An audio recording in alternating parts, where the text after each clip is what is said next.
오늘 경기 그냥 넘어가면 안 됩니다. 농구는 골 및 균열이 보이고 있고 배구는 리시브에서 승부가 갈리고 있으며 해외 축구는 전술 상성에서 이미 답이 나오는 매치업이 있습니다. 단순 승패 접근 아닙니다. 템포, 공간, 서브, 세컨볼, 하프 스페이스. 오늘 5경기 핵심 포인트만 정리해드립니다. 끝까지 보시면 흐름이 보입니다.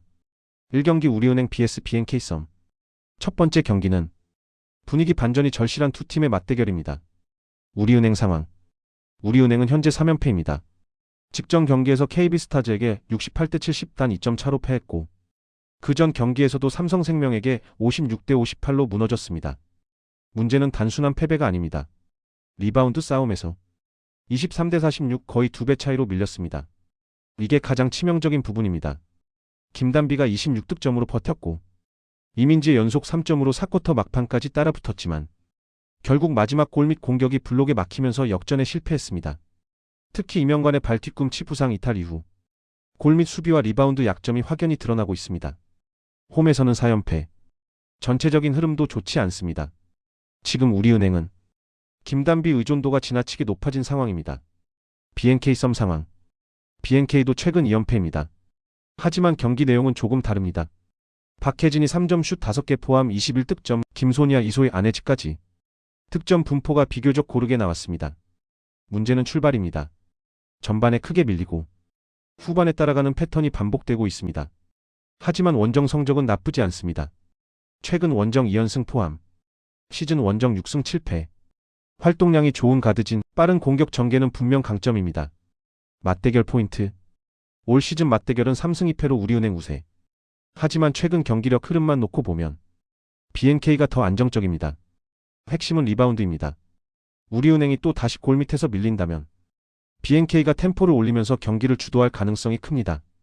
반대로 우리은행이 김단비 중심 공격에만 의존하지 않고 리바운드 균형을 맞춰준다면 접전 양상으로 갈 수 있습니다. 경기 흐름상 우리은행이 또 다시 골 밑에서 밀릴 가능성이 높아 보입니다. 이번 경기는 BNK 썸 쪽으로 무게가 실리는 경기입니다. 이 경기 우리카드 vs OK저축은행. 이 경기는 완전히 분위기가 엇갈린 두 팀의 맞대결입니다. 우리카드 상황. 우리카드는 지금 확실히 올라와 있습니다. 4연승, 최근 7경기 6승 1패. 직전 경기에서도 KB손해보험을 상대로 풀세트 접전 끝에 승리했습니다. 중요한 건 위기 관리 능력입니다. 듀스 상황, 세트 후반 고비에서 집중력이 확실히 좋아졌습니다. 아라우조가 26득점, 알리가 16득점.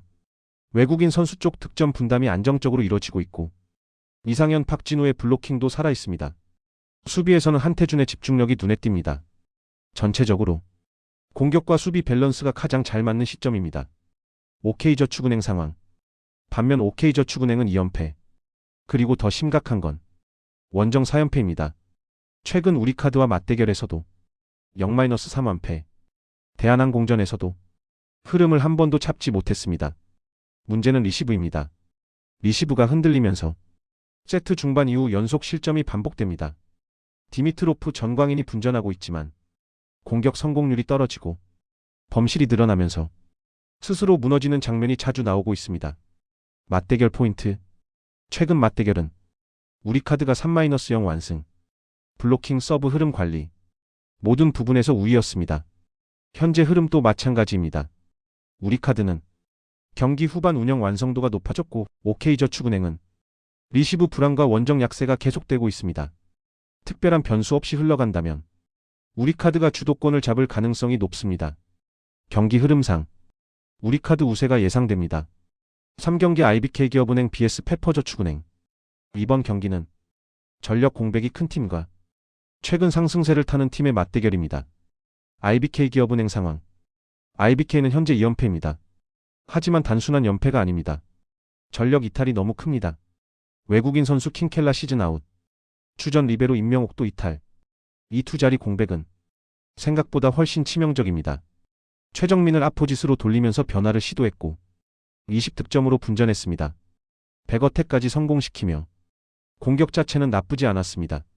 문제는 구조입니다. 최정민이 빠진 중앙은 블로킹 높이가 낮아졌고 빅토리아는 리시브 이후 공격까지 부담이 커지면서 체력적인 흔들림이 보였습니다. 결국 블로킹 6대 15 열세. 이 부분이 그대로 경기 결과로 이어졌습니다. 페퍼저축은행 상황. 반면 페퍼는 완전히 분위기가 다릅니다. 최근 5경기 4승 1패. 2연승 흐름. 무엇보다 조이의 득점력이 폭발했습니다. 직전 경기 40득점. 박은서 22득점, 시마무라 하루요까지 지원이 나오고 있습니다. 특히 블로킹 경쟁력이 좋아졌습니다. 물론 2대0으로 앞선 경기를 풀세트까지 끌려간 점은 아쉽지만 결국 마지막 세트에서 15대5로 압도했습니다. 이건 팀 분위기가 올라와 있다는 신호입니다. 맞대결 포인트. 최근 맞대결에서도 IBK가 홈에서 1-3 패배. 블로킹 서브 모두 밀렸습니다. 이번 경기 핵심은 중앙 싸움입니다. IBK는 미들 블로커 높이가 낮아졌고 페퍼는 시마무라 중심으로 블로킹 경쟁력이 좋습니다. 여기에 조이의 화력까지 더해지면 IBK가 버티기 쉽지 않은 구조입니다. 경기 흐름상 페퍼저축은행 쪽으로 기울 가능성이 높습니다. 전력 안정감과 현재 기세에서 차이가 분명히 보입니다. 이번 경기는 페퍼저축은행 우세 흐름입니다. 4경기 아탈란타 vs 도르트문트. 이 경기는 단순한 한 경기 승부가 아닙니다. 1차전 0대2. 홈으로 돌아온 아탈란타의 반격 시나리오가 핵심입니다. 아탈란타 흐름. 아탈란타는 3-4-3 구조. 홈에서는 라인을 과감하게 올립니다. 윙백을 깊게 전진시키고 하프 스페이스를 두텁게 쓰는 공격적인 전개. 이번 경기에서 가장 중요한 선수는 스카마카입니다. 스카마카는 단순한 타깃형 스트라이커가 아닙니다. 등지는 플레이, 원터치 셋, 박스 안채 공권, 볼을 지켜낸 뒤 데 케텔라르 파살리치 침투를 열어주는 구조가 핵심입니다. 데 케텔라르는 하프 스페이스에서 공을 받으며 21패스와 침투를 동시에 가져갑니다. 파살리치는 세컨드 찬스 마무리에 강합니다. 결국 아탈란타는 박스 안으로 들어가는 인원수를 늘려 2골 이상을 노릴 수밖에 없는 상황입니다. 전반 초반부터 크로스와 침투 패스가 동시에 반복될 가능성이 큽니다. 도르트문트 흐름. 도르트문트는 1차전 2대0 리드. 이번 경기는 공격보다 운영에 초점이 맞춰질 가능성이 높습니다. 기라시와 아데에미는 역습 상황에서 위협적입니다. 특히 아데에미의 스프린트는 수비 라인을 한 번에 무너뜨릴 수 있습니다. 하지만 문제는 구조입니다. 라인을 내리면 박스 안으로 들어가는 숫자가 줄어듭니다. 수비가 하프 스페이스로 끌려 나오기 시작하면 윙백 복귀 속도가 느려지는 후반에 박스 외곽과 안쪽이 동시에 열릴 위험도 있습니다. 이골 리드를 지켜야 하는 부담감. 공격 욕심과 안정 운영 사이에서 무게중심이 애매해질 수 있는 경기입니다. 전술 핵심 포인트. 이 경기는 결국 중원 세컨볼 싸움입니다. 아탈란타는 전방 압박과 라인 전진으로 볼 회수 횟수를 늘릴 가능성이 큽니다. 한두 번만 데 케텔라르의 침투 패스가 통하면 스카마카가 결정적인 찬스를 맞을 수 있습니다. 시간이 지날수록 아탈란타의 점유와 슈팅 수는 늘어날 흐름. 도르트문트는 간헐적인 역습 외에는 지속적인 압박을 이어가기 쉽지 않은 구조입니다. 스코어 상황과 심리, 전술 상성을 고려하면 경기는 아탈란타가 끝까지 박스를 두드리는 흐름으로 전개될 가능성이 높습니다. 반격의 강도는 분명합니다. 5경기 파리 생제르맹 vs AS 모나코. 마지막 경기는 전술 상성 자체가 명확하게 드러나는 매치업입니다. 1차전 3대2. 이미 화력을 증명한 팀과 구조적 약점을 노출한 팀의 두 번째 충돌입니다. 파리 생제르맹 전술 구조. 파리 생제르맹은 4-3-3. 핵심은 측면과 하프 스페이스의 동시 공략입니다. 윙포워드와 풀백이 터치라인을 타고 올라가며 상대 윙백을 끌어냅니다. 그 순간 하프 스페이스에 빈 공간이 생깁니다.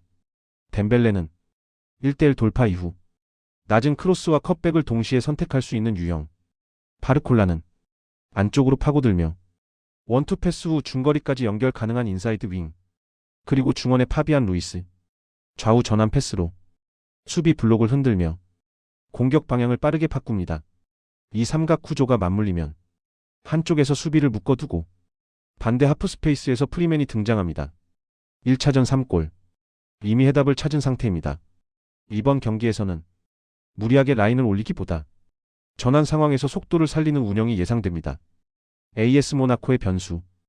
AS 모나코는 3-4-3. 수비 시 500 형태로 내려앉습니다. 문제는 윙백이 측면에서 끌려나갈 때 발생합니다. 센터백과 수미 사이 공간. 페널티 스팟 부근 정렬 붕괴. 이 장면이 반복되어 왔습니다.